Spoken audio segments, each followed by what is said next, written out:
keeping me safe and sound. And when I fall, you've tied a rope to me. You're blessing me every day. I was down with an illusion, like a sparrow with broken wings. But now I shine with your reflection on me. I'm getting back up on my feet. That you showed up was written in my palm. You are a statement, explode like a bomb. I get to. Hola, buenos días, buenas tardes o buenas noches, dependiendo a qué hora os hayáis conectado al canal de YouTube Susana Lagún, en el cual si no estáis suscrito ya estáis tardando. En este espacio sabéis que nos encanta contar historias que merecen ser contadas y la que traemos hoy me hace especial ilusión porque vamos a hablar de ciencia y vamos a hablar de ciencia e investigación en diabetes. Vamos, ¿cómo no me va a hacer ilusión si llevo 32 años con esta patología y muchas personas de mi familia la padecen también, ¿no? Y muchos amigos y conocidos, con lo cual me hace mucha ilusión todo lo que se pueda hablar de ciencia sobre diabetes. Para ello tenemos hoy con nosotros a Laura Marroquí. ¿Qué tal estás, Laura? Muy bien, Susana. Encantada de Bueno, estar aquí contigo. bueno, y yo también, porque nos encanta hablar de ciencia y desde luego después de leer toda tu trayectoria, pues me parece un lujo tenerte hoy aquí y que nos vayas a contar todos los trabajos que has llevado a cabo, porque Laura estudió biología, también bioquímica, es doctora en bioingeniería con la tesis El reto de la leptina sobre expresión genética y la secreción del glucagón en las células alfa pancreáticas. Luego también hizo un postdoctorado en Bélgica, abrió una línea de investigación con los genes candidatos para diabetes tipo 1 y su función en las células beta. Y luego también otra nueva línea de investigación sobre el papel del interferón en la patología de diabetes tipo 1. Volviste a la Universidad Miguel Hernández y allí llevaste a cabo el proyecto Descubrimiento de nuevas dianas terapéuticas para el tratamiento de la diabetes tipo 1 y tipo 2, basada en la supervivencia de las células beta. Y actualmente, bueno, pues cuentas con un equipo de 5 personas en las cuales, bueno, pues estés llevando a cabo diferentes investigaciones, pero es que además tienes 50 artículos publicados, se han presentado tus trabajos en más de 80 congresos y formas parte de Ciberdet, ¿no? Bueno, una trayectoria, como os he dicho, de lujo. Vamos a ir por partes, Laura, para que todos que no estamos acostumbrados, ¿no? Pues a utilizar esta jerga científica, pero que de diabetes, por lo menos los que padecemos por nuestro entorno, conocemos, vamos a ir profundizando sobre todos estos estudios e investigaciones que has llevado a cabo. Lo primero de todo, antes de empezar a profundizar, sí que me gustaría que nos dijeras qué es lo que te llevó a estudiar ciencia, biología y bioquímica, ¿no? Y a especializarte luego en el campo de la diabetes y las enfermedades metabólicas. Bueno, la vida me llegó un poco ahí. Bueno, desde pequeñita he sido muy, no científica, pero sí curiosa. Y siempre lo digo, doy muchas charlas en colegios y en institutos, Qué y guay. siempre digo que todo empezó porque yo iba a un colegio rural de estos que van muy poquitos alumnos y que a lo mejor son 2 alumnos por curso y en total del colegio éramos 20 alumnos. Y, y en ese colegio, un verano, el profesor habían cambiado los libros y me regaló un libro de ciencias. Y ese verano me pasé todo el verano leyendo el libro y haciendo todos los experimentos que habían en el libro. Y yo creo que eso me cambió un poco el chip. Sabía que, vamos a ver, que lo que quería hacer en la vida era descubrir cosas que no estuvieran descubiertas. Lo que pasa que sí que es verdad que ¿por qué estudié bioquímica? Eso ya fue un poco de pataleta, porque yo cuando estaba en el instituto no se me daba nada bien la bioquímica, nada bien. Y una profesora que tenía en el instituto me dijo que si me iba a dedicar a algo, que nunca me dedicara a la bioquímica, que no se me daba nada bien. Y me lo dijo delante de toda la clase. Entonces lo que hizo es en mí, como nunca me ha gustado que me digan qué no puedo hacer. Porque soy de las personas que piensan que todos somos capaces de hacer cualquier cosa. Entonces, que me dijeran que no podía hacer eso fue justo lo que me faltaba para decir: "No, lo que yo quiero estudiar es esto, y voy a descubrir nuevas cosas y voy a ser buena en bioquímica". Es al final a lo que me he dedicado. Fue desde el instituto, fue una carrera directa. Y Ojalá nos esté después, escuchando, ¿eh? Ojalá nos esté ya, escuchando. yo muchas veces pienso, digo, me gustaría, porque quiero decir, el desde el cariño, la verdad es que ya cambió el chip, pero lo mismo que me dijo a mí, que a mí me motivó, podría habérselo dicho a otra persona que no lo hiciera. Entonces, eso es Exacto. como un poco un cuchillo de como doble rasero, y conmigo funcionó, pero no, en realidad no estuvo bien lo que hizo.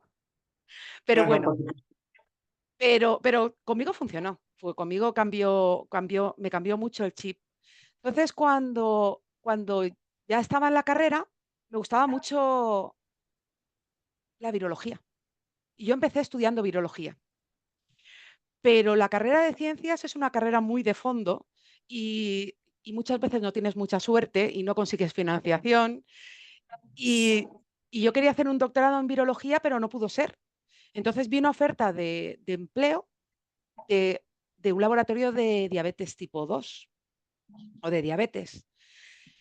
Y mi padre tenía diabetes, y digo: "¿Qué mejor para estudiar que diabetes?". Y de hecho el proyecto era de la leptina y de la obesidad en el efecto de las células alfa, que muchas personas no saben, todo el mundo sabe lo que es la célula beta, que secreta insulina y que controla la glucosa, pero la célula alfa es igual de necesaria para controlar la glucosa, y es la que secreta el glucagón, que todos los diabéticos saben que tienen que tener, o los diabéticos tipo 1, una jeringuilla de glucagón en la nevera, por si Exacto. te da una hipoglucemia, pincharte el glucagón para que te suba la glucosa. Pues eso es de forma natural lo que hace la célula alfa. Cuando tienes una hipoglucemia, la célula alfa secreta el glucagón y te sube la glucosa. Entonces, mi tesis era cómo la obesidad afecta a la funcionalidad de las células alfa, porque se sabe que en diabetes tipo 1 y en diabetes tipo 2, tanto en obesidad como en diabetes tipo 1, no funcionan del todo bien. Cuando tienes Ujú. hipoglucemias, no secretan glucagón. Pero es que No. cuando no tienes hipoglucemias y tienes la glucosa alta, secretan más glucagón para subirte aún más la glucosa. Entonces Mira, eso no lo funcionan. había pensado, eso no había caído yo nunca. Es verdad, cuando nos dan hipoglucemias a las personas con diabetes, no segrega glucagón nuestro organismo. Nos lo Porque tenemos, claro, y en eso no había caído yo nunca. claro, y sería un proceso natural, y tus células alfa, aunque tus células beta las haya destruido el proceso autoinmune, tus células alfa siguen ahí, pero no son funcionales.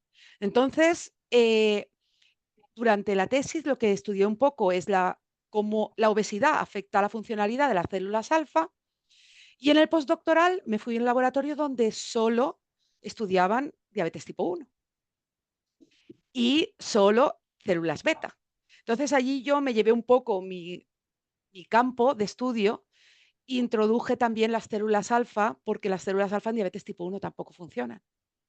Y eso es un poco a donde dirigí mi carrera científica. Quiero decir, no solo estudio qué es lo que le pasa a las células beta, sino también lo que les pasa a las células alfa, porque dejan de ser funcionales. Y al final las 2 se necesitan.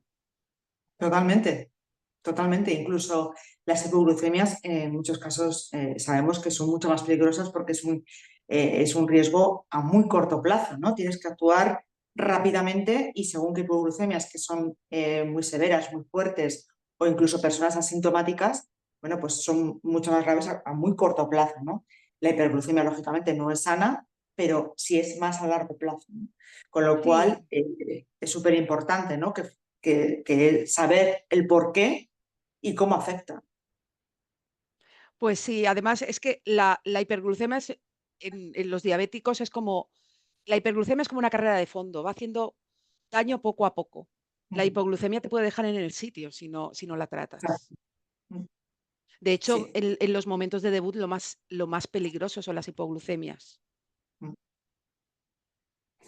Pero sí. bueno, En este canal se ha hablado muchas veces con personas con diabetes y una pregunta que suelo hacerles es ¿cómo vivieron su primera hipoglucemia? Porque claro, Parece una pregunta tonta, pero alguien que acaba de ser diagnosticado de una enfermedad crónica sale del hospital y se enfrenta a la vida real y de repente empieza a sentir ese mareo, esa ansiedad, esa sensación de pérdida de conciencia, ¿no?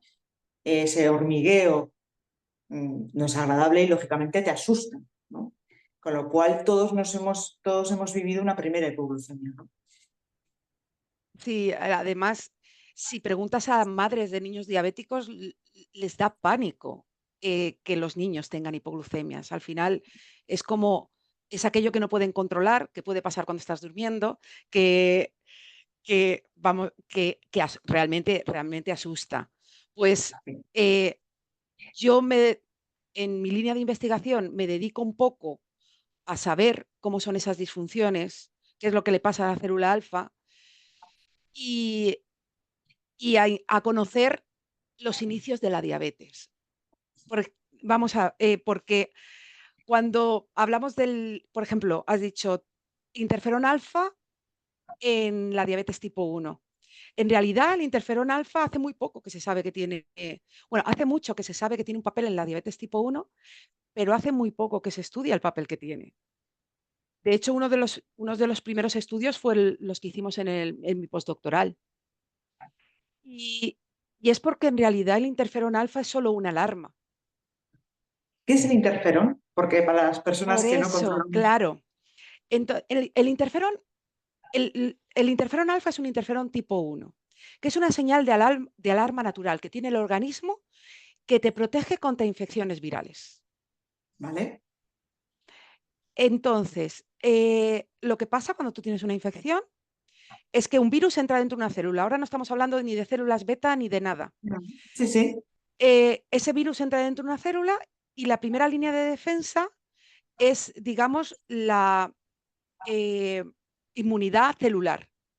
Y Ujú. una parte de esa inmunidad celular es la secreción de interferón, que por un lado va a preparar a la misma célula para intentar eliminar ese virus que tiene dentro, y por otro lado va a avisar a todas las células vecinas que algo pasa, que estén preparadas, que seguramente les tocará a ellas después. Pues eso hace una serie de cambios dentro de las células que en realidad todos esos cambios están enfocados en tener una actividad antiviral y eliminar el virus. No sé si sabes que la diabetes tipo 1 en sus inicios, o uno de los factores ambientales que se piensa que es iniciador de la diabetes tipo 1 es una infección viral. Siempre se ha dicho. De hecho, yo recuerdo cuando era pequeña que, bueno, a escondidas, por no preocupar a mis padres, estudiaba sobre la diabetes, ¿no? Leía muchos artículos de este tipo, ¿no? Y siempre que he entrevistado a una persona con diabetes, la gran mayoría han tenido una infección vírica o algún proceso de salud complicado previo al diagnóstico, al debut, ¿no? No sé si tendrá algo que ver o no, pero parece que su cuerpo ya de alguna forma estaba avisando que algo no funcionaba. Sí, de hecho, no es tan previo al debut como se podría pensar. Ah, No está han hecho, bueno, después te lo... Pero el caso es que esa infección en diabetes tipo 1, una hipótesis que ya está bastante aceptada, no digo que vaya a ser en todos los casos y no digo que sea el único detonante de la diabetes tipo 1, pero un factor ambiental que tiene que detonar esa respuesta autoinmune. Entonces, uno de los factores ambientales que más se ha estudiado son las infecciones virales. Y eso es una de las cosas que estuve estudiando en mi postdoctoral.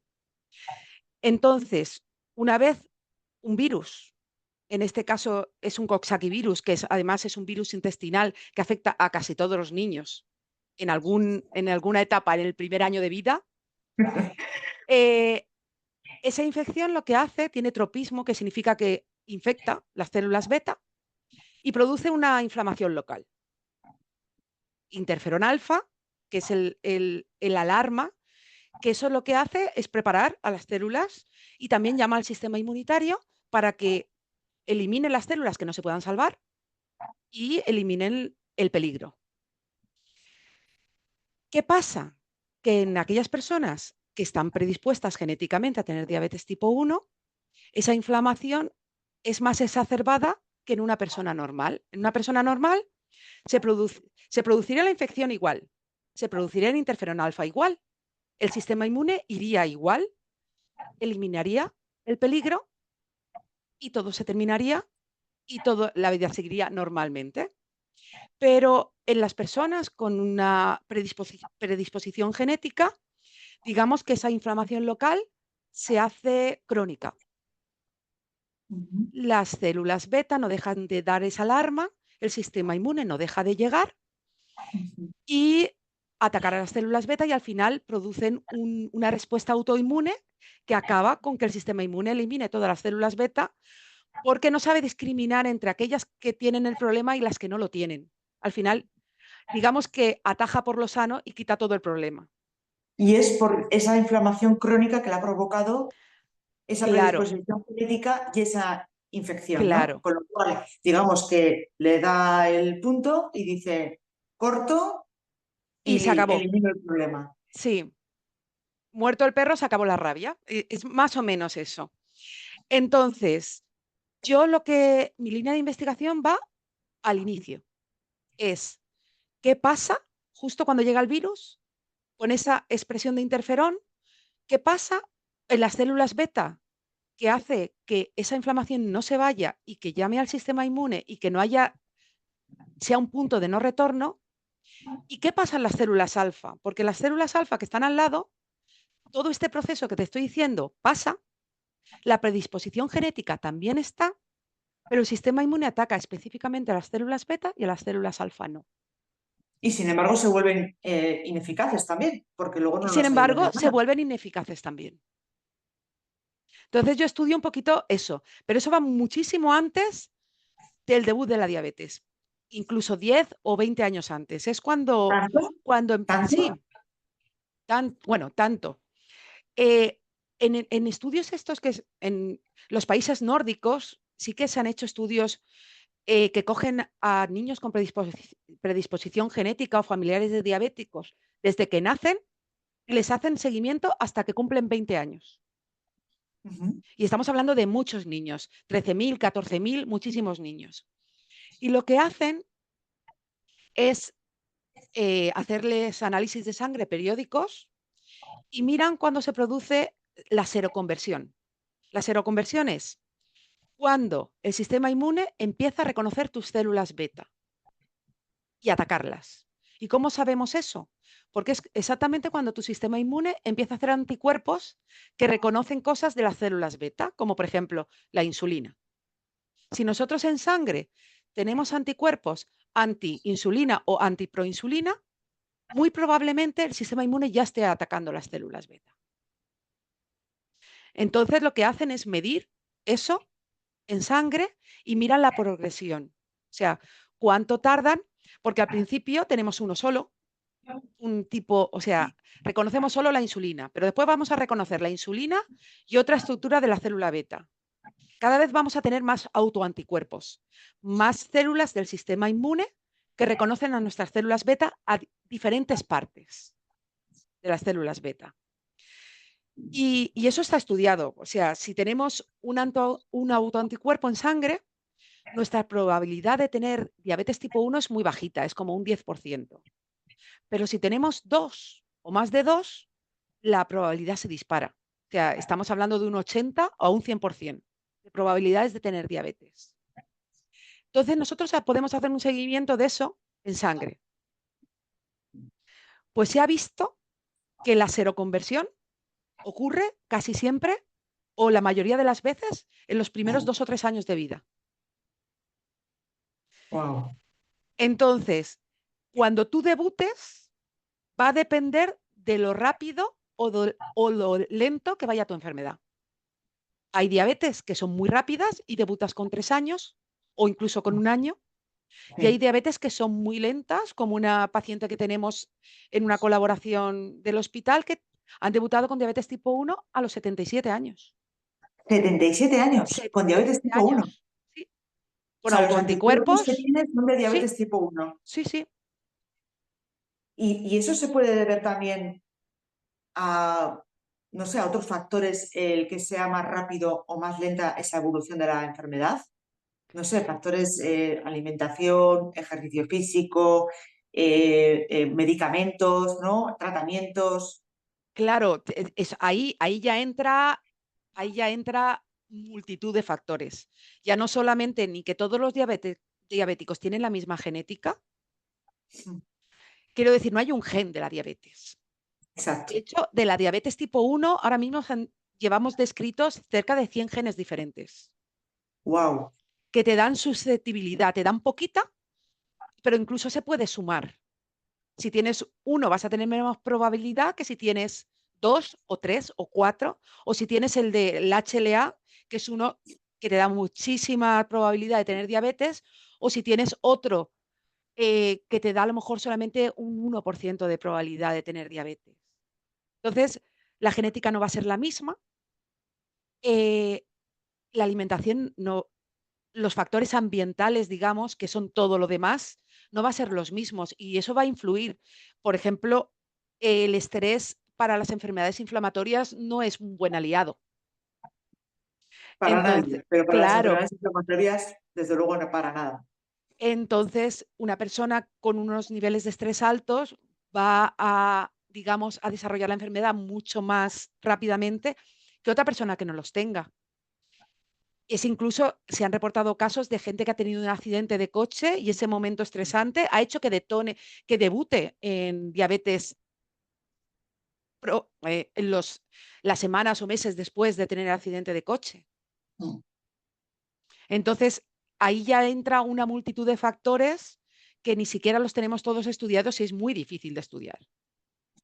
Un shock emocional, ¿no? Cualquier shock emocional también puede ser un factor detonante porque ya había una predisposición, ya había un camino recorrido en esa persona, ¿no? Además, es que no solo la genética. O sea, está demostrado que para la diabetes tipo 1 necesitas las dos cosas. Necesitas el factor genético, tienes que estar genéticamente predispuesto a tenerlo, pero necesitas un detonante ambiental. Si no existe ese detonante ambiental, tú puedes tener la genética de diabetes y no tenerla nunca. Y eso se ha demostrado con estudios de hermanos gemelos. Hay estudios de diabetes tipo 1 de hermanos gemelos que genéticamente son exactamente iguales y la probabilidad de tener diabetes, si tu hermano gemelo tiene diabetes, es solo de un 50%. O sea, Increíble. ni siquiera que tu hermano gemelo, que tiene la misma genética que tú, sea diabético, te garantiza que tú vayas a serlo, porque posiblemente no hayas tenido ese factor ambiental. Ese factor ambiental que, como hemos dicho antes, puede ser una infección, puede ser un estrés, puede ser un impacto, puede ser, Pueden vamos, ser mil contaminantes cosas. ambientales, puede ser cualquier cosa. Puede ser cualquier cosa. Y se está estudiando mucho en cuáles son esos factores ambientales. Incluso hay estudios que correlacionan diabetes tipo 1, no correlacionan, pero que se ha visto que hay un incremento de la probabilidad de tener diabetes tipo 1. Por ejemplo, si comes dietas ricas en gluten, en cereales con gluten, Ujú, o leche de vaca, ujú. en vez de, o no, o la falta de lactancia materna, por ejemplo. La lactancia materna protege a tener diabetes tipo 1. O sea, todo eso al final son factores ambientales. Pero desde Claro. luego la alimentación es importantísima. Fíjate que no se había tenido, o por lo menos no se tiene tanto en cuenta la alimentación en diabetes tipo 1 previo, ¿no? Para un diagnóstico siempre se ha asociado más con la diabetes tipo 2, ¿no? Pero aquí estamos viendo que también puede ser un factor determinante por otros motivos, ¿no? Por esa Claro, inflamación que puede provocar al organismo, ¿no? Quizá. claro, el hecho es que los motivos no son los mismos. Exacto. La alimentación es un factor importantísimo en diabetes tipo 2, sobre todo la mala alimentación.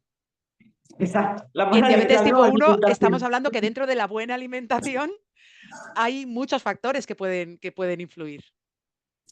Y también en diabetes tipo 2, porque también hay personas con diabetes tipo 2 que a lo mejor han llevado una alimentación mejor, pero hay otros factores que puede ser una menopausia, puede Sí, ser cualquier otro factor, ¿no? Y factores genéticos. Cada vez se está Exacto. estudiando muchísimo más la genética de la diabetes tipo 2 y sí que es verdad que es menos dependiente de factores genéticos, pero también es dependiente de factores genéticos.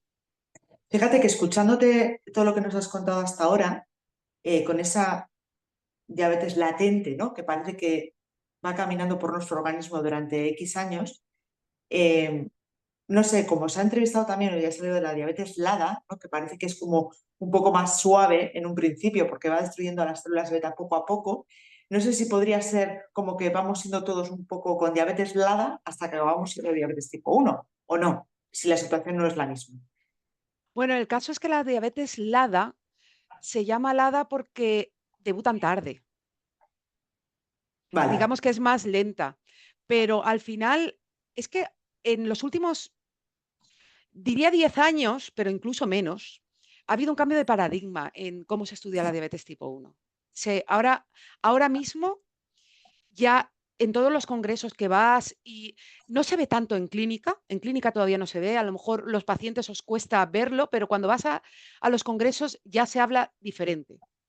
Eres diabéticos tipo 1 y puedes estar en estadio 0, en estadio 1, en estadio 2 o en estadio 3. Y eres diabético tipo 1 o tienes diabetes tipo 1. Pero solamente el estadio 3 has debutado con diabetes tipo 1. El estadio 1 y 2, digamos que sería esa diabetes latente que tú ya tienes, la enfermedad ya está ahí, ya está en progreso, pero todavía no has debutado. Están muy enfocados los estudios ahora a estudiar ese estadio 1 y estadio 2 de diabetes tipo 1. Porque el estadio 0, digamos que es el factor genético sin haber tenido el detonante ambiental. Si estudiáramos la genética de todo el mundo, habría mucha gente en estadio 0. y Y esas si personas vieras, pueden tener a lo mejor más picos de glucosa elevados que otros, quizá, porque se escucha no, mucho. No, en, re- en re- en realidad no. En realidad, hasta que tú no debutas, tu glucosa es completamente normal. claro, por eso no se detecta. Claro, tu glucosa es completamente normal y eso va a cambiar mucho y yo creo que va a cambiar muy rápido porque hasta ahora solamente, de hecho, a día de hoy, no se sabe qué personas están en España en estadio 1 y en estadio 2 de diabetes tipo 1. No se sabe. Solo sabemos aquellos que están en estadio 3 y ya han debutado. Solo conocemos eso. Eh, pero cuando eso ha pasado, la mayor parte de las células beta ya no están. Claro, Es cuando ya tu cuerpo, tu organismo, las pocas que te quedan, ya no controlan los niveles de glucosa plasmática, no no puede son más. capaces, no son capaces de controlar la homeostasis, o sea, mantener la glucosa en los valores donde tiene que estar, y es cuando ya tienes que tener tratamiento con insulina. Entonces, queda muy poca ventana de tratamiento. Queda muy poca porque se estima que el porcentaje de célula beta funcional en el momento del debut es menos del 20%. Tu sistema inmune ya ha destruido más del 80% de las células beta que tenías. Y, y eso deja un panorama muy difícil a la hora de tanto de reconstruir, de proteger o de, digamos, de curar a De esa persona que revertir ya ha el proceso, debutado, ¿no? De claro, de revertir revertir el el proceso. daño. Hasta ahora estamos llegando cuando el daño ya está hecho. Está hecho muy avanzado. Está ya muy avanzado y la única opción que existe, y menos mal que existe, gracias a Banting, que fue la insulina, ¿no? Sí, Si no, no estaríamos aquí. Y esta es una realidad, ¿no? Que hace 100 años descubrió la insulina junto con el otro investigador. Leonard Thompson fue el primer niño al que salvó y Marjorie la perrita con la que funcionó, ¿no? Entonces, qué importante es tener este tratamiento, pero qué importante sería el poder adelantarnos, ¿no?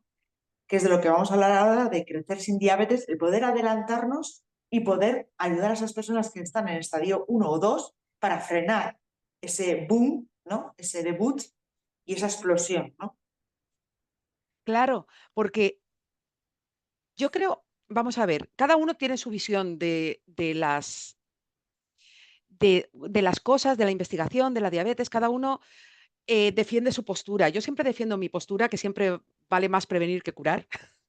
Por supuesto. Y, y lo bueno de esas personas que están las personas que no han debutado, aunque tienen la enfermedad, son personas completamente sanas.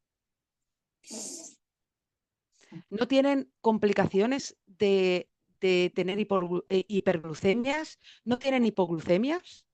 Son personas sanas. No tienen, de hecho, hoy, si tú supieras que estás en estadio 1 o 2, no se podría hacer nada hasta que no debutas.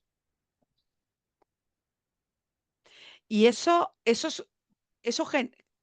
genera controversia y genera preocupación. Por lo menos yo cada vez que hablo con una endocrina con la que colaboro, siempre me dice, pero es que si hacemos el screening y una madre sabe que su hijo va a tener diabetes y no le podemos ofrecer nada, ¿Qué es peor? ¿qué es peor? La incertidumbre, la impotencia. Entonces, yo siempre defiendo que es mejor saber. Es mejor saber.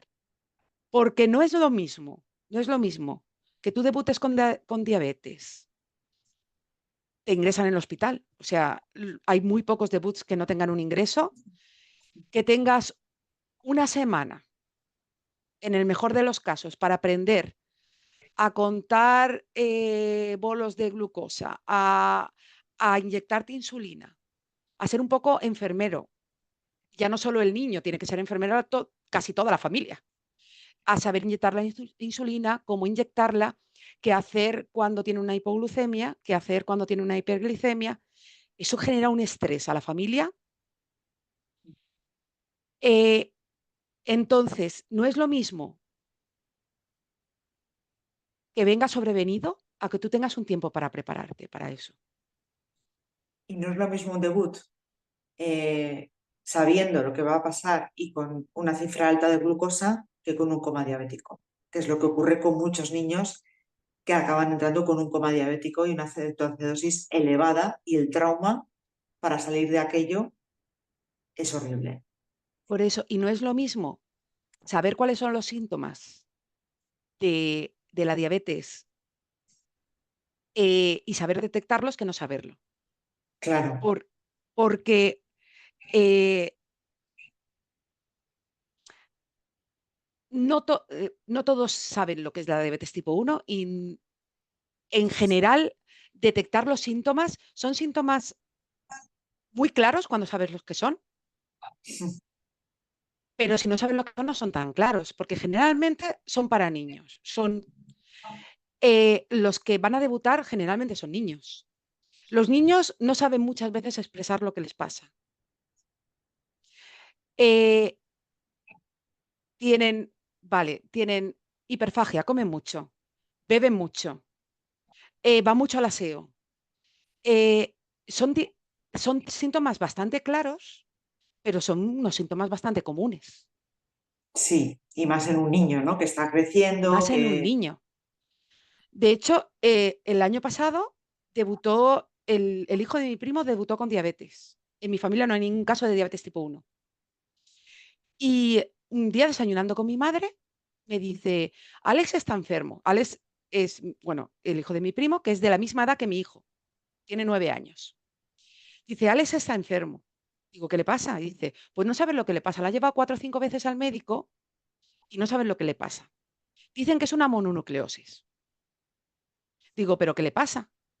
Me empieza a contar los síntomas y cuando ya me dijo, es que ha perdido 6 kilos en un mes, digo, ¿y nadie le ha hecho una prueba de azúcar?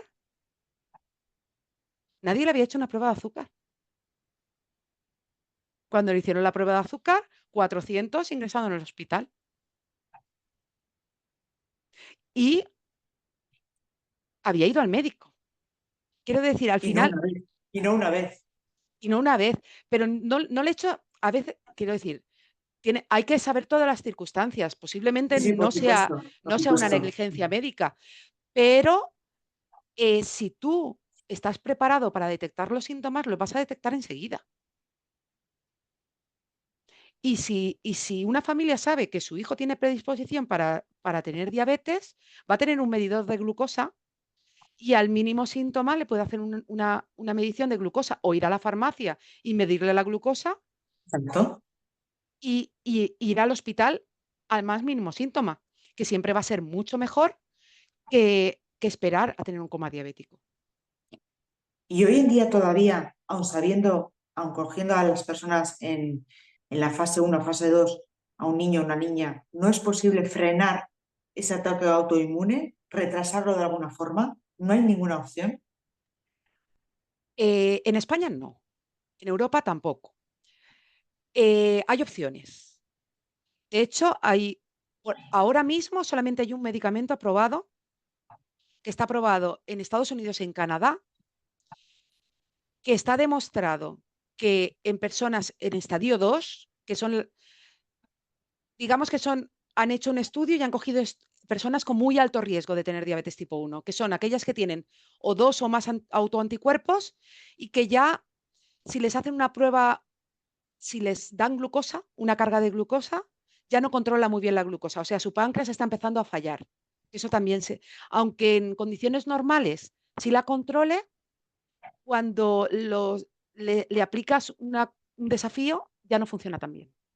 Como por ejemplo las embarazadas, la prueba de glucosa que les hacen a las embarazadas. Exactamente esa prueba. Hacen exactamente la misma. Entonces, es como un test de O'Sullivan, pero para diabéticos. Entonces, ya no dan balones normales. Pues esas personas se sabe que van a tener diabetes tipo 1, van a debutar en menos de 2 años. Ya se sabe. Está, el 100% de esas personas van a debutar en menos de 2 años. Pues hay un medicamento que se llama Tepulcimab, que es, no sé si lo habrás oído porque ha salido muchísimo en la Sí, prensa, sí, sí. que digamos que inhibe que el sistema inmune reconozca las células beta. Digamos que lo frena un poquito. Simplemente lo frena. Pues un tratamiento de 15 días con ese inhibidor retrasa la diabetes en una media de 2 años. Uf, Pero es que el 40% de las personas que se hicieron ese tratamiento ni siquiera llegaron a debutar, aun cuando ya tenían que haber debutado. Entonces, qué ya se ha hecho, gozada. ya se ha hecho, creo que seguimiento a 5 y estarán ahora a punto de sacar el seguimiento a 10 años, seguramente. Y, y lo que hace es retrasar. No lo va a curar, pero sí la retrasa.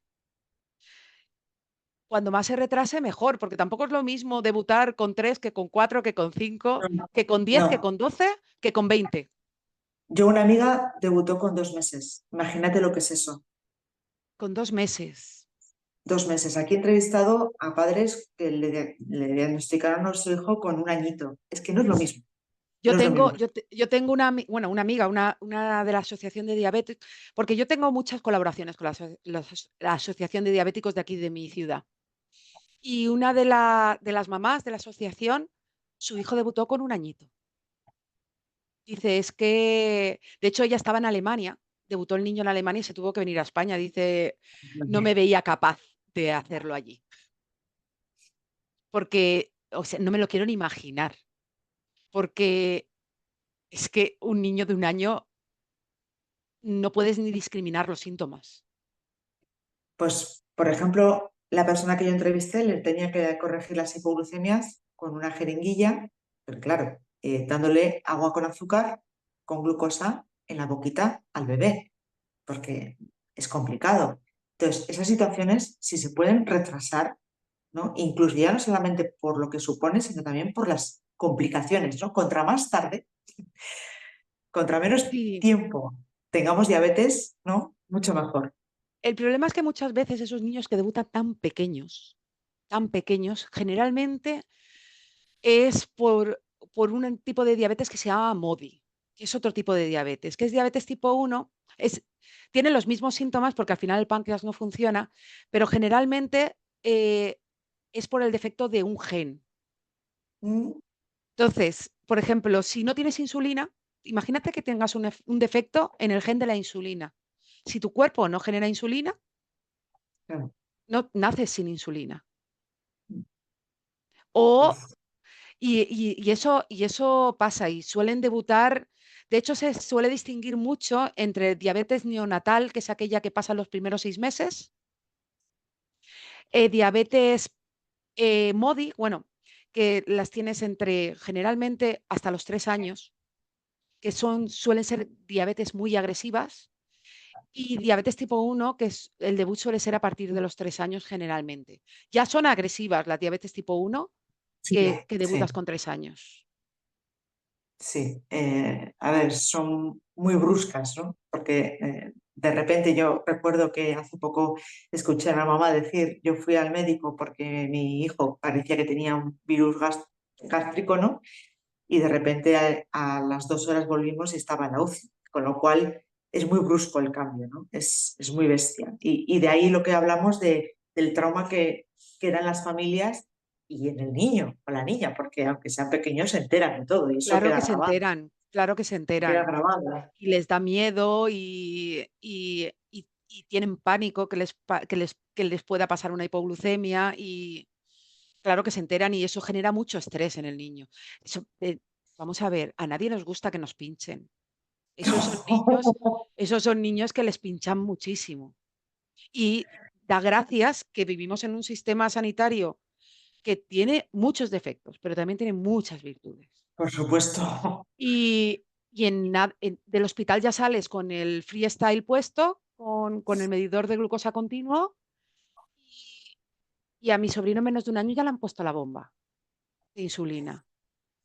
Entonces, tenemos muchas ventajas que nos lo cubre el sistema sanitario, que, que yo siempre lo digo, somos muy privilegiados en Europa, en Europa y sobre todo en España con el sistema sanitario que tenemos en el Sí, caso de la diabetes tipo 1. tenemos que ser conscientes que en otros países, a día de hoy, mucha gente fallece por no poder acceder a la medicación como es la insulina, a día de hoy. Y Sí, no estamos y hablando de países del propio Estados Unidos, ¿no? Donde iba a la decir, sanidad ya es privada. no estamos hablando de África, que en África directamente no tienen acceso a insulina. La Sí, esperanza de vida de un niño que debuta con diabetes en África es de menos de 9 años, con diabetes tipo 1. O sea, no tienen insulina, no tienen acceso y la esperanza de vida es bajísima.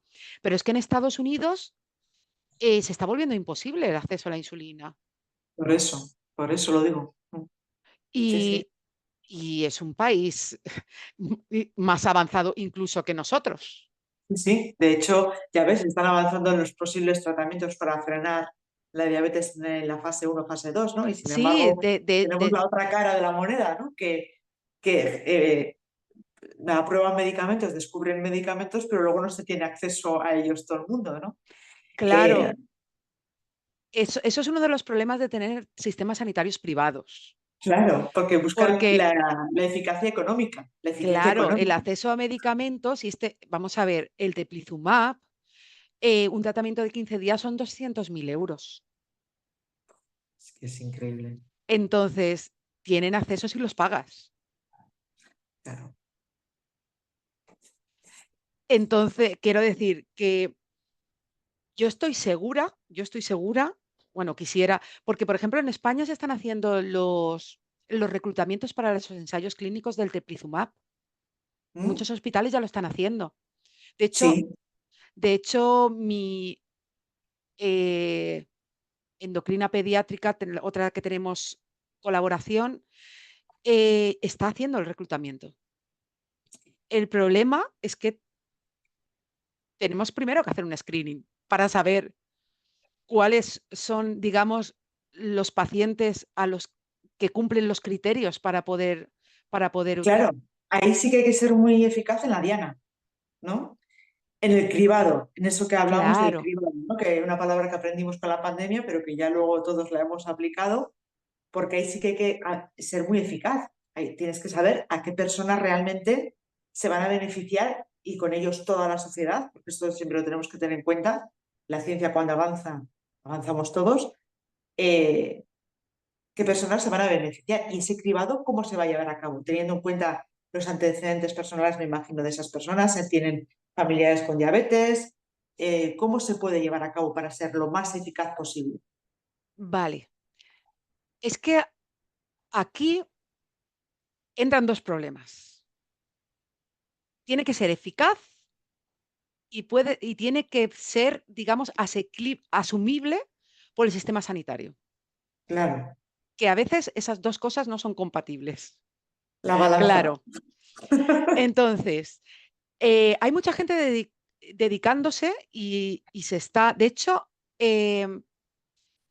muchas sociedades, en concreto en España está la Sociedad Española de Diabetes, la Sociedad Española de Endocrinología y Nutrición y la Sociedad Española de Endocrinología Pediátrica, que se han puesto de acuerdo para hacer un consenso para saber cómo se va a hacer ese cribado.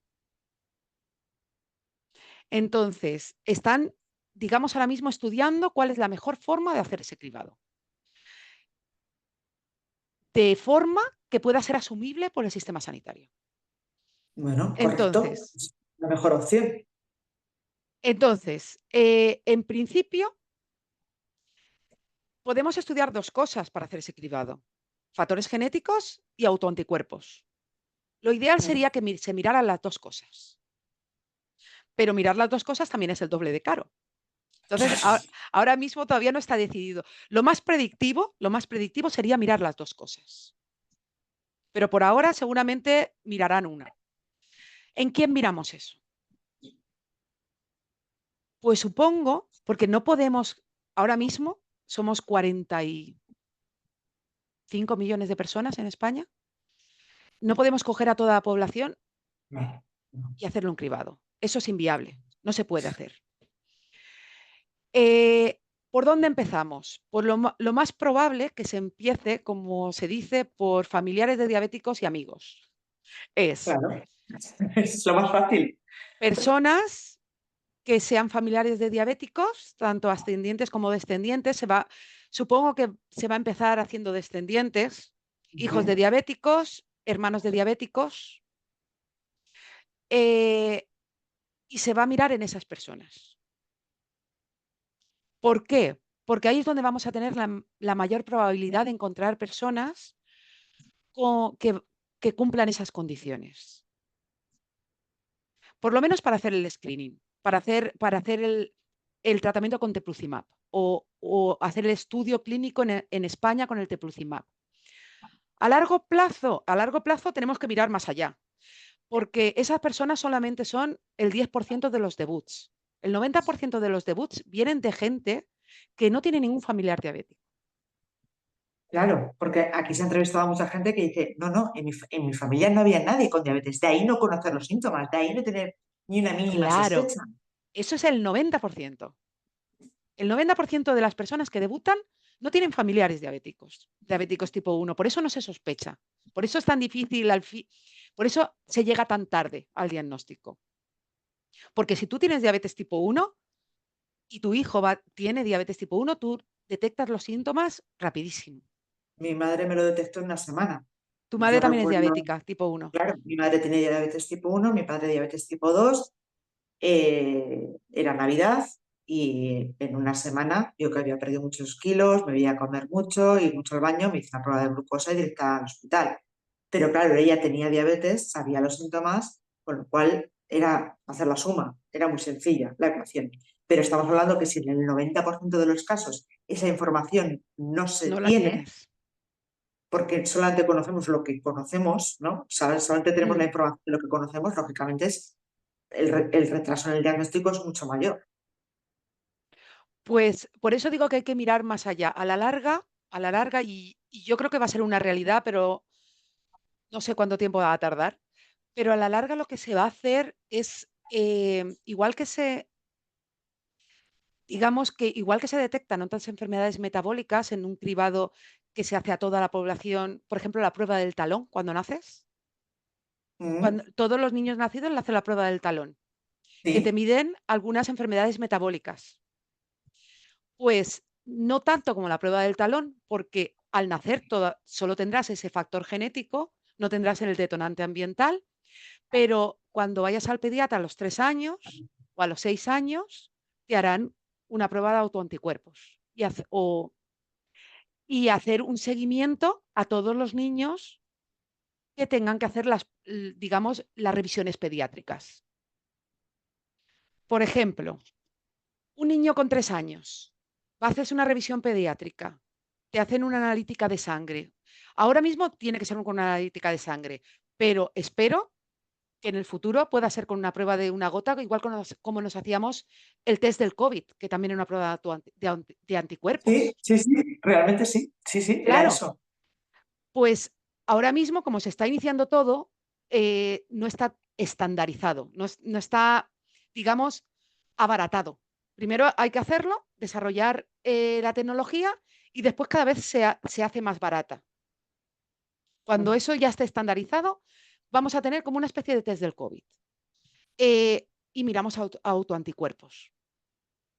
Si imagínate con 3 años das negativo, te lo, te lo repito con 6 y vuelves a dar negativo, pues ya no te lo vuelvo a mirar nunca. Pero con 3 años das un autoanticuerpo y con 6 años das 2 autoanticuerpos. Muy probablemente ese niño ya esté desarrollando una diabetes tipo 1. Entonces, ya sería seguimientos en vez de, por ejemplo, cada 6 meses o cada año, ir a tu médico de cabecera que te haga una prueba de glucosa o que te haga una serie de parámetros para ya seguir, ya tener un seguimiento de esa persona o de aquellas personas que tengan una predisposición y que ya estén desarrollando autoanticuerpos, que ya sepamos que hay un ataque autoinmune ahí. Eso será lo que se acabará haciendo, porque si no, el 90% de los casos se nos quedan fuera del cribado. Pues tenemos que ser conscientes de que la diabetes es una pandemia y que genera muchísimo gasto también económico, ¿no? En la salud pública, una necesidad de atención bestial y luego la carga mental que supone para las personas que convivimos con esta patología y para los que nos rodean. O sea, quizá poner un altavoz a los que tienen que tomar decisiones y hacerles saber de que la diabetes no es sencillo vivir con ello y que no es una tontería, ¿no? Que es todo lo contrario, que es muy importante. Claro, claro. Y además, ten en cuenta, bueno, cuando has dicho carga económica, eh, realmente hay muy pocos estudios que digan cuánto cuesta un diabético tipo 1 para para la sanidad española. De hecho, me costó encontrarlo, pero hay estudios. Y hay un estudio que, que, que se hizo en el 2017, es el único que he encontrado y el más reciente, donde se estima que en gastos directos sanitarios y gastos directos relacionados con que los padres no pueden ir a trabajar, que tienes que comprar una alimentación especial, que tienes que llevar más seguimiento médico, que tienes que comprar otro tipo de medicamentos.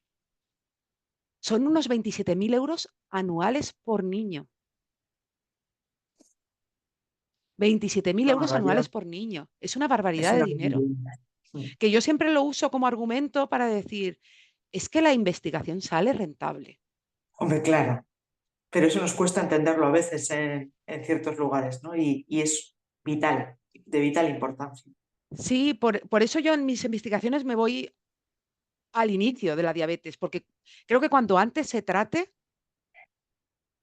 mejor, porque más células beta tendrás, más todo funcionará. Quiero decir, si conseguimos eliminar ese ataque autoinmune, incluso antes de que se pueda producir o en los estadios iniciales, eh, aunque no consigamos, digamos, revertir completamente, sí podemos retrasar muchísimo más. El Teplizumab va a retrasar, pero a día de hoy está diseñado para hacerlo tan cerca del debut que lo va a retrasar muy poquitos años. Sí que lo va a retrasar, pero digamos que 2, 3, 4 años con el tratamiento de 15 días. No se sabe si tratando, digamos, por ejemplo, un tratamiento de 15 días cada año. Eso lo retrasaríamos muchísimo más, porque eso todavía no se ha probado. A día de hoy solamente sabemos que un tratamiento de 15 días retrasa 2 años de media. Me parece un melón muy grande convencer a los que tienen que tomar decisiones económicas que por retrasar 2 años el precio, ¿no? Hay que hacerles ver lo que supone, que los que Claro, convivimos con la patología claro. supone muchísimo. Es que en sanidad no deberíamos mirar el precio. Exacto. Por desgracia es así, y ellos, los que toman las decisiones, miran el precio. Pero, por ejemplo, si hoy en día, por ejemplo, mi hermano tenía una cardiopatía y se tuvo que operar a corazón abierto y pusieron una válvula de, no sé si es de titanio o lo que sea, una válvula mecánica. La válvula mecánica vale 180.000 euros. Mm, mm. Pero tú vas al hospital y cuando el que tiene que tomar la decisión no piensa que vale 180.000 euros. Piensa, a esta persona le estamos salvando la vida. Y lo cubre el sistema sanitario. Quiero decir, al final, eh, creo que hay un que creo que vale, bueno, estoy convencida que vale muchísimo más la salud de las personas que el dinero, pero sí que hay que convencerlo con argumentos de que les va a salir rentable a la larga. Claro que les va a salir rentable, pero a muchos niveles. Fíjate que has hecho, pues es que yo creo que uno de los problemas que tenemos en el sistema sanitario, aunque hay muchas partes, muchos aspectos positivos, es que se trabaja mucho en el daño, pero no en la prevención. Y quizá esa es la pata que cojea muchas veces, ¿no? Cuando vas al médico, te duele algo, toma una pastilla. No, quiero que me digas por qué me duele, o por lo menos intentarlo. Quizá no en la primera consulta, pero en la tercera ya que te digo que me duele, pues a lo mejor viene de otro lado el problema, ¿no? Entonces, primero por ahí. Y luego también creo que la diabetes, y te lo digo sinceramente, no emociona. No sé por qué, pero a nivel social las personas con diabetes estamos muy cansadas de que nos digan, bueno, tiene usted la glucosa un poco alta. No, no, no tengo la glucosa un poco alta. Mi páncreas no funciona, no tengo células beta, con lo cual tengo que hacer la función de un órgano vital que hacía mi cuerpo y la tengo que hacer yo. Entonces, empecemos explicando lo que es la diabetes así, porque así a lo mejor las personas que tienen que tomar decisiones sí entenderían lo importante y lo vital que son esta toma de decisiones y que la diabetes es mucho más que inyectarse insulina o mirar la glucosa en los alimentos, ¿no? De hecho, vamos a ver, yo siempre empiezo mis charlas, sobre todo en las asociaciones de diabéticos, para no perder la perspectiva. La diabetes tipo 1 es una enfermedad mortal. Si no te tratas Ujú. con insulina, te mueres, y te mueres en menos de Exacto. 2 años. Ujú. Sí, sí. O sea, si no te tratas con insulina, te mueres. Entonces, afortunadamente, a día de hoy, en España, no tenemos falta de insulina, pero las cosas no están como para echar cohetes en el mundo, como para tener eso garantizado. Quiero decir, habrá que buscar soluciones para que la gente. De hecho, hay una portada de la revista de diabetes, que es la de la Sociedad Americana de Diabetes, que en la portada dice: "La insulina es el mecanismo que tenemos para mantener a los diabéticos vivos hasta que busquemos la cura". Claro. Entonces, yo no soy tan optimista de decir, como mucha gente, que vamos a encontrar la cura de aquí a 10 años, porque llevamos 100 años, se ha evolucionado mucho en 100 años, pero la diabetes tipo 1 existe casi desde que existe el ser humano Sí, sí. y todavía no hemos conseguido curarla. Tan fácil no será, pero estamos mucho mejor que estábamos, y si no podemos curarla, por lo menos retrasarla y mantener a las personas sanas durante más tiempo para que esa carga emocional sea lo menor posible. Eso yo creo que está en un futuro cercano, no está tan lejos. Porque yo te he hablado del teplizumab, pero ahora mismo hay por lo menos una docena de ensayos clínicos en fase 2 y 3, o sea, que ya están probándose en humanos, que son efectivos para, digamos, prevenir la diabetes tipo 1, inmunomoduladores, que saldrán al mercado en breve. Entonces, no solo es el teplizumab, vamos a tener una batería de cosas que a lo mejor algunas le funcionarán a unos, otros le funcionarán a otros, pero sí seremos capaces un poco de atenuar el desarrollo de la enfermedad y eso no va a ser tan lejano. Curar a los que ya son diabéticos, eso es otro cantar, es un poco más complicado. Es complicado, sí, lo sabemos, pero a mí me haría muy feliz saber que se puede retrasar el debut en las personas que vengan detrás. Me haría muy feliz como persona, ¿no? Que formo parte de esta sociedad y como persona con diabetes y que en torno mío pues hay muchos familiares con esta patología, ¿no? Porque al final sería un avance enorme, ¿no? El decirle, para aquí y cogemos aire para seguir luego hacia adelante y nos enfrentaremos a lo que nos tengamos que enfrentar, pero por lo menos frenamos. Y Mm, seguro que es el primer paso para seguir avanzando, seguir investigando y, quién sabe, encontrar una posible cura, ¿no? Que sí es Ganar verdad que tiempo. es algo que siempre hemos pensado las personas con diabetes, ¿no? Cuando vemos investigadores, ¿no? Como el que salió hace poco, que si se pueden regenerar las células beta, que si tal. Siempre pensamos lo mismo, ya, pero si mi propio sistema autoinmune me lo vuelve a atacar, me lo vuelve a destruir, estamos en el mismo punto de partida. Todo lo recorrido y ya hemos vuelto a retroceder. Entonces, hasta que Sí, no sepamos por qué hace eso o cómo claro. frenar de forma definitiva, es imposible. Por eso es una de las razones por la que me he ido tan lejos, tan al principio de la enfermedad, porque mi siempre se ha pensado que es el sistema inmune el que ataca las células beta y que ha sido una clásicamente siempre es una enfermedad autoinmune.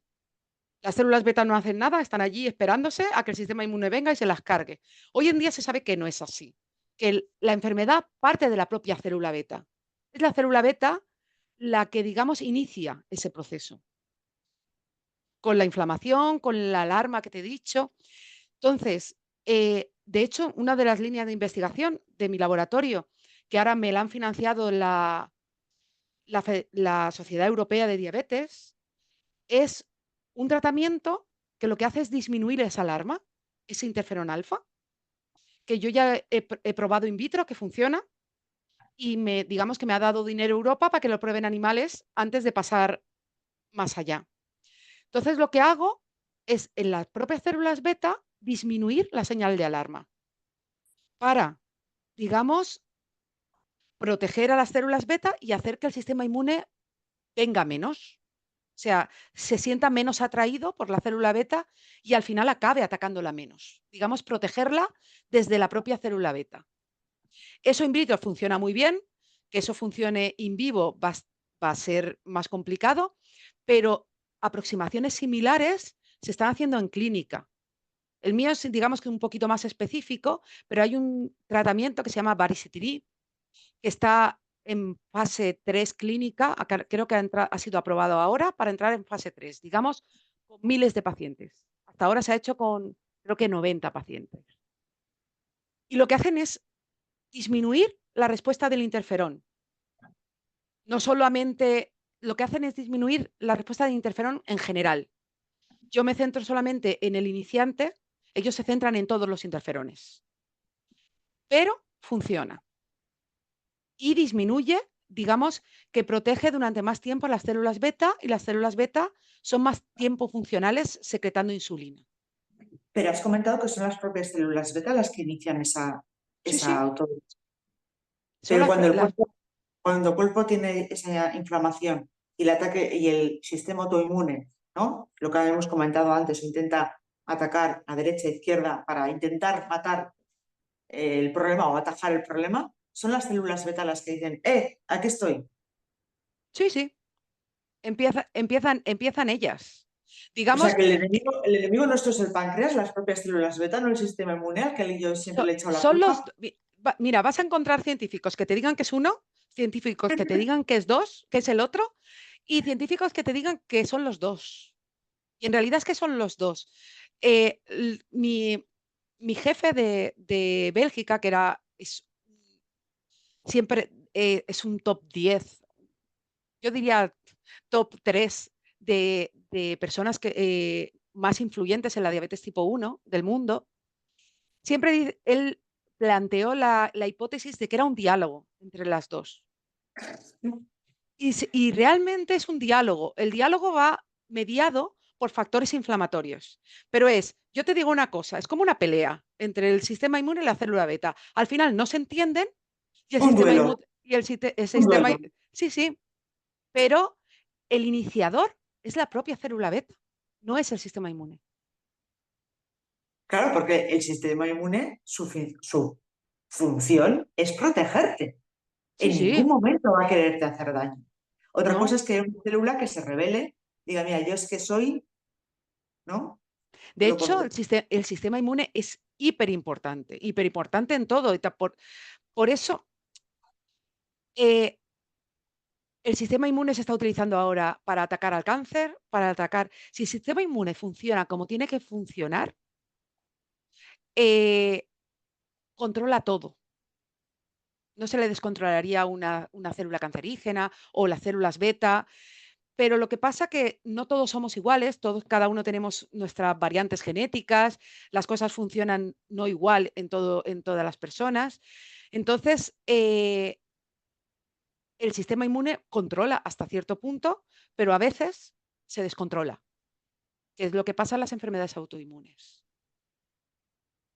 Entonces, la genética de la diabetes tipo 1 está en todo el cuerpo de la diabetes tipo 1. Está en la célula beta, pero también está en el sistema inmune.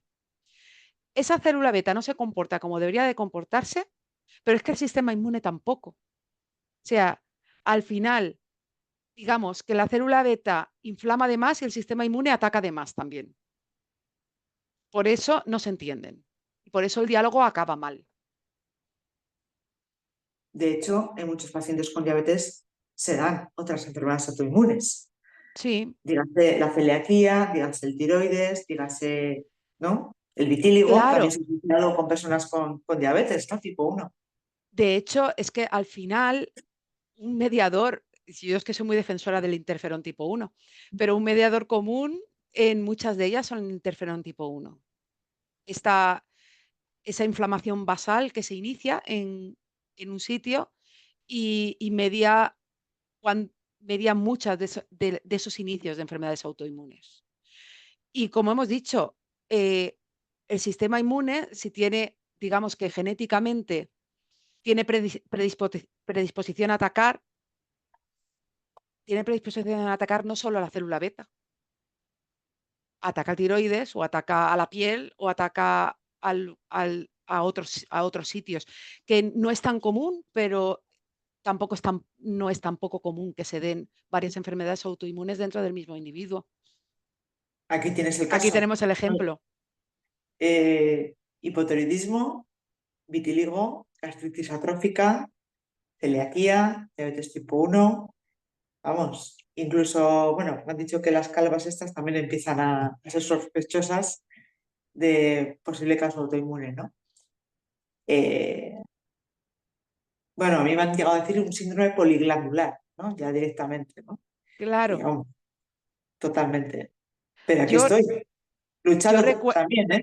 claro, claro, y sana, como me has dicho. Sí, sí. Aunque no se lo crean los que me Yo escuchan, recuerdo, pero sí. no, yo sí me lo creo. Te he visto en las fotos en la montaña, que eso yo, por ejemplo, no lo hago, no estoy tan en forma. Yo recuerdo llegar de uno porque aunque, como dices, tengo una carrera dilatada, tampoco la tengo tanto, científicamente soy súper joven. eh, como dicen, ya no investigador emergente, pero recién consolidado. Soy bastante joven en la ciencia. Y recuerdo de llegar mi primera predoctoral, que todavía está en el laboratorio, es diabética tipo 1. Y llego de un congreso y le digo, llegué escandalizada porque fue la primera vez que escuché que los diabéticos tipo 1 tienen un 20% más de posibilidades de tener hipotiroidismo. Y llego y digo, hazte una prueba de tiroides. Digo, dile a tu endocrina que te haga una prueba de tiroides. Y tenía hipotiroidismo y no se lo habían diagnosticado todavía. Por eso, Yo tengo la suerte que mi endocrino me hace analítica de todo, absolutamente de todo, hasta de vitamina D, vitamina B12. O sea, yo tengo esa suerte. A Yolanda García la mando un beso. La verdad es que me cuida mucho. Tengo esa suerte. es que los endocrinos son los grandes aliados, porque Tiene que al estarlo. final que ellos lleven un seguimiento, eh, es súper importante. Además, yo no sé, porque supongo que tú tendrás varios factores genéticos, deben de ser bastantes y bastante agresivos. Pero supongo que también notarás que las enfermedades autoinmunes en general y la diabetes tipo 1 también va a brotes. Hay épocas donde tu sistema inmune es muchísimo más agresivo que otras, donde, digamos, te deja vivir un poco. Y eso también pasa en las células beta. Se ha visto que la pérdida de células beta no es progresiva, no es así, es como a brotes. Incluso llega un momento que se puede incluso regenerar. Eh, digamos que la inflamación viene y va, y bajando esa inflamación sí podemos dejar cierto margen de regeneración a esas células beta, si consiguiéramos controlar esa inflamación. Sí, lógicamente. Lo que mejor le va es estar tranquilo. Estar estresado es malísimo para el sistema inmune y yo sí he notado que en los momentos de estrés, lógicamente, él también se estresa, lo nota, y es cuando vienen los brotes o el empeoramiento en ciertas patologías, ¿no? Entonces, por eso la importancia también de hacer mucho ejercicio es importante, vital, pero también para calmar ese estrés, ¿no? Y esa ansiedad que produce muchas veces las propias patologías, que es que lo producen también las propias patologías. Sí, bueno, eh, no sé si es un estudio o simplemente me lo ha dicho mi predoctoral, Atenea, que un diabético tipo 1 tiene que tomar no sé cuántas decisiones al día que una Más de persona 100, sana, claro, que una más de persona 100. sana no lo tiene que hacer. Es, está bajando, no está bajando la glucosa, me inyecto más, no me inyecto más, como ahora, no como ahora. Claro, tú tienes que hacer el trabajo del páncreas al final. Y el páncreas está diseñado para mantener la glucosa súper constante. Y nosotros no. Al final son decisiones que tenemos que ir tomando en cada momento y eso genera muchísimo estrés. Mira, un ejemplo. El otro día, el sábado iba a ir al monte y yo, claro, tengo que planificar esa ruta. Pero ya no solamente a nivel como cualquier otro montañero, sino que el día anterior bajar basal, tomar hidratos para tener recarga del glucógeno por la mañana, bajar basal, tomar algún hidrato para estar toda la mañana bien. Eh, en ese momento se me rompieron los esquemas porque surgió un problema familiar, tuvimos que dejar la caminata para otro día y entonces ya tuve que volver a ajustar todo el tratamiento, ponerme más insulina, más rápida, tal. ¿Por qué? Porque, claro, si no se iba todo. Claro, Y eso es tu solo cuerpo hecho estaba preparado. matemático. Claro, tú habías preparado tu cuerpo para mucho gasto de glucosa y después no tienes tanto. Exacto, exacto.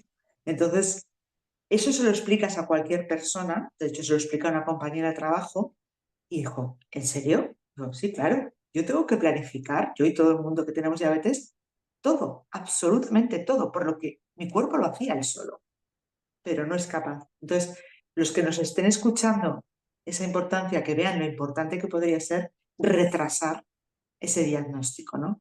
Y ahí sí que te quería hacer la pregunta, aunque yo creo que nos lo has dejado claro, ¿cómo deberían las instituciones y la sociedad prepararse para integrar este tipo de estrategias, ¿no? La importancia, que creo que no lo hemos comentado, ¿no? Con esos posibles cribados y atendiendo a qué colectivos. Bueno, yo creo que lo primero es que tienen que estar muy planificados y muy coordinados, porque tenemos un problema en España que es que los sistemas sanitarios funcionan en comunidades autónomas y Mm. parece una tontería, pero entre ellas no se cruzan los datos. Es increíble eso. Entonces, eh, a día de hoy, creo que no se sabe exactamente cuántos diabéticos tipo 1 hay en España, porque depende de cada comunidad. Eso no depende del gobierno central. Entonces, ahora se está, digamos, contando cuántos diabéticos hay, poniéndose, diga- eh, poniéndose al día contabilizando todos los debuts. Esto sí que se está haciendo un estudio súper grande para que todos contabilicen los debuts de la misma manera y en la misma base de datos para poder hacer estudios de diabetes tipo 1. Es que es como una gran caja negra ahora, a día de hoy. Y después identificar a esas personas de riesgo, a esas personas que van a tener diabetes tipo 1 para prevenir.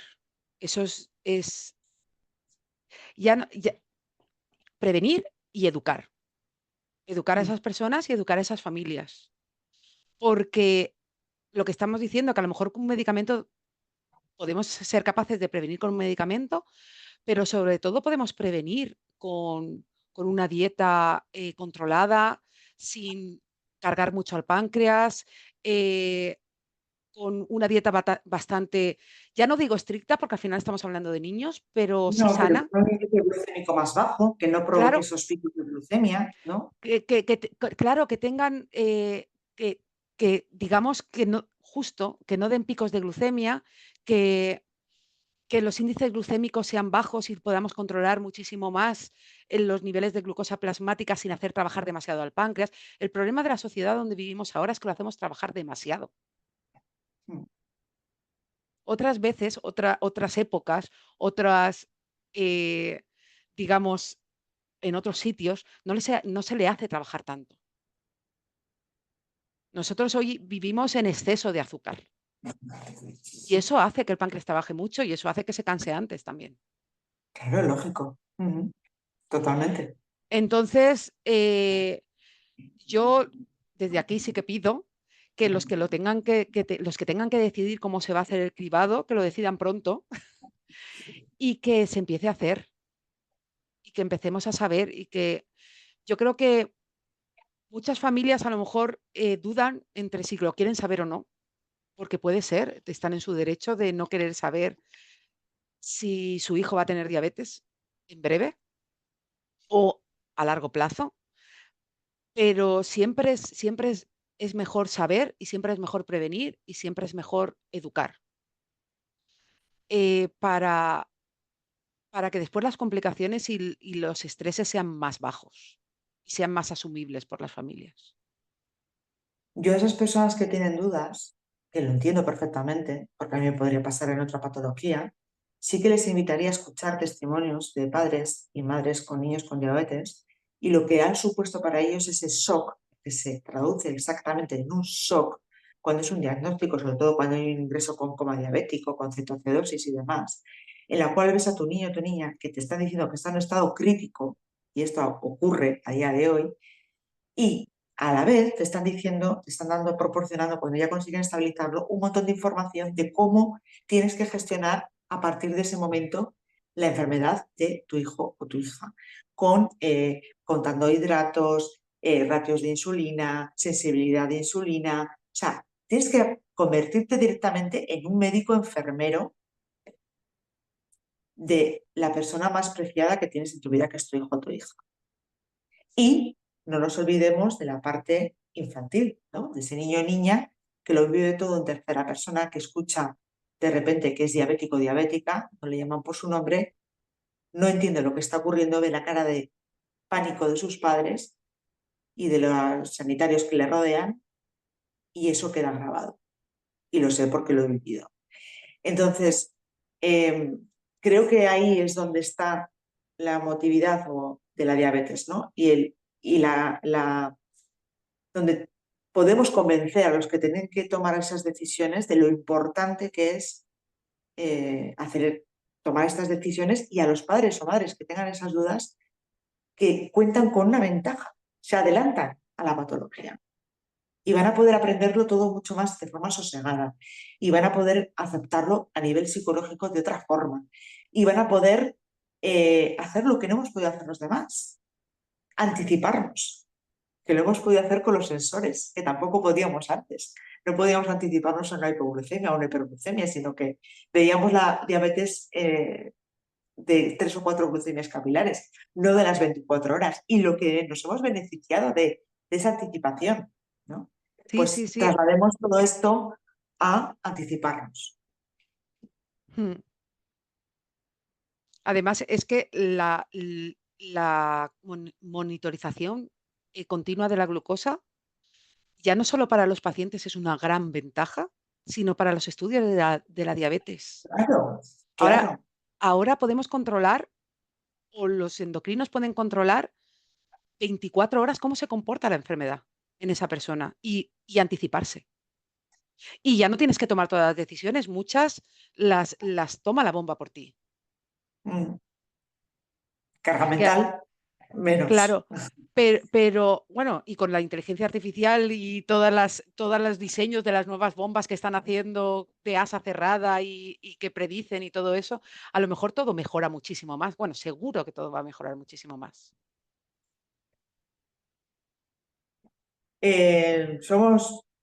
Vamos a tener esperanza, pero la esperanza también hay que trabajarla y para eso se necesita invertir en investigación.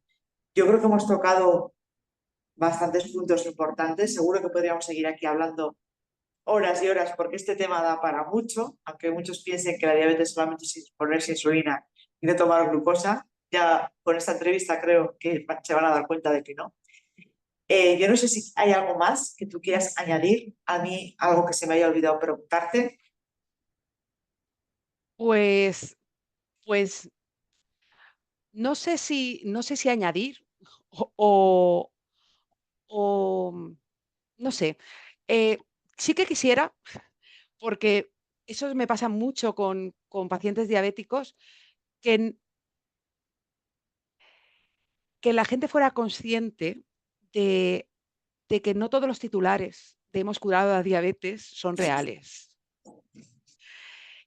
y que todo hay que cogerlo con relatividad y, con, y que se están haciendo muchísimas cosas y hay muchos científicos en este país y en todo el mundo trabajando para mejorar la vida de los diabéticos y para curar la diabetes, pero que eso no va a ser de hoy para mañana. Que un mensaje que creo que es importante es que hay que cuidarse el día a día, porque cuando menos complicaciones tengas de la diabetes, más tiempo darás a los investigadores, al sistema sanitario, a la cura, a tu cuerpo, para vivir bien. Y creo que eso es algo que debe ser diario, no desesperar y no anticiparse que posiblemente la cura no llegue tan pronto, pero cuando esté la cura ahí, tenemos que estar preparados para recibirla. Y Tenemos que estar en las mejores condiciones para recibirla. Y imagínate que nos curan de diabetes y tenemos 300 complicaciones. Pues la balanza se hunde. claro, si es que si te curan de diabetes y tienes 300 complicaciones, vas a estar fatal igual. Así es, totalmente de acuerdo, ¿no? Siempre, no voy a decir, no voy a negarlo, cada vez que sale una noticia me las leo enteras, ¿no? Pero sí es verdad que mi nivel de optimismo, ¿no? Ha ido cambiando durante los años, no optimismo, sino he aprendido a relativizar, a profundizar, a entender, ¿no? Porque claro, si no, pues al final no sonreiría y hay que sonreír y hay que tirar y hay que luchar y la mejor lucha que yo tengo ahora es cuidarme, cuidar de los que están al lado mío y disfrutar y, por supuesto, exigir investigación, ¿no? Pero la mejor lucha que puedo tener es cuidarme. Eso lo tenemos claro, lo tenemos que tener muy claro. Yo creo que eso es el mensaje principal. Pues yo darte las gracias de verdad de corazón porque a mí me ha encantado escucharte, te expresas muy bien, me alegro mucho que vayas a colegios porque me encanta que los niños y las niñas puedan escuchar a una científica hablando de esta forma, con esta naturalidad y a ver si conseguimos que muchos de ellos se lleguen a interesar por la ciencia, ¿no? Como lo hiciste tú cuando eras pequeña con ese regalo de libro de ciencia. Regalemos a los niños libros de ciencias, ¿no? Contada para ellos, ¿no? Que también es muy importante. Y si vayamos sembrando para que esto ocurra. Sí, esa es la idea.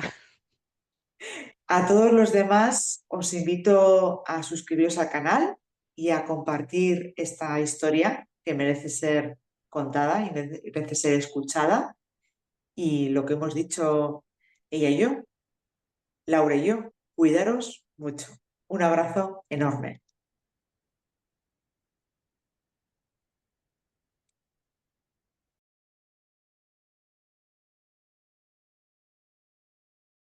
Somos personas con diabetes que queremos mejorar nuestra vida y por ello nos hemos organizado en torno a la asociación sin ánimo de lucro DCRA, en el que realizamos investigaciones científicas, formación y divulgación.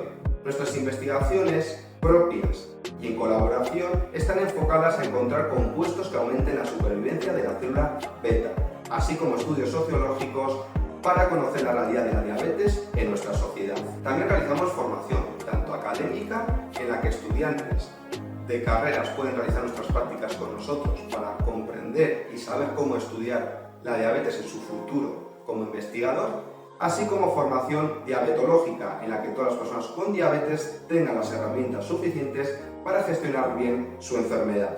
Y por último realizamos divulgación científica, tanto de nuestro día en el laboratorio, para que vosotros conozcáis cómo se investiga en diabetes, qué supone una investigación científica, cómo se trabaja en el laboratorio, así como hacer de una manera muy amena la divulgación de otros artículos científicos de otros grupos, en el que nadie te los cuenta porque faltan divulgadores científicos, así que gracias a DCRA puedes estar informado de los últimos avances científicos de la diabetes. Y te necesitamos porque todos contamos en DCRA y no hace falta que seas un investigador para sumarte a este proyecto.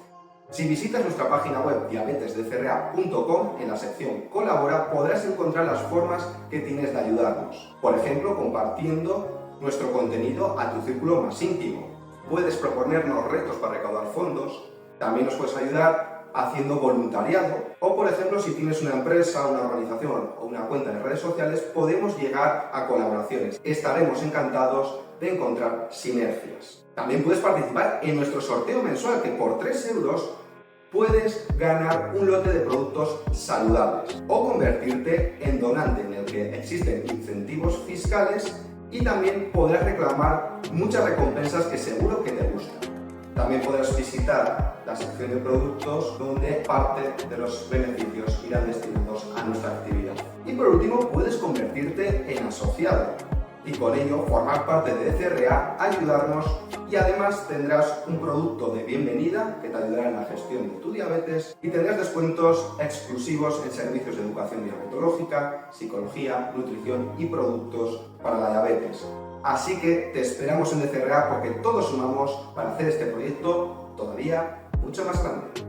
And when I fall, you've tied a rope to me. You're blessing me every day. I was down with an illusion, like a sparrow with broken wings. But now I shine with your reflection on me. I'm getting back.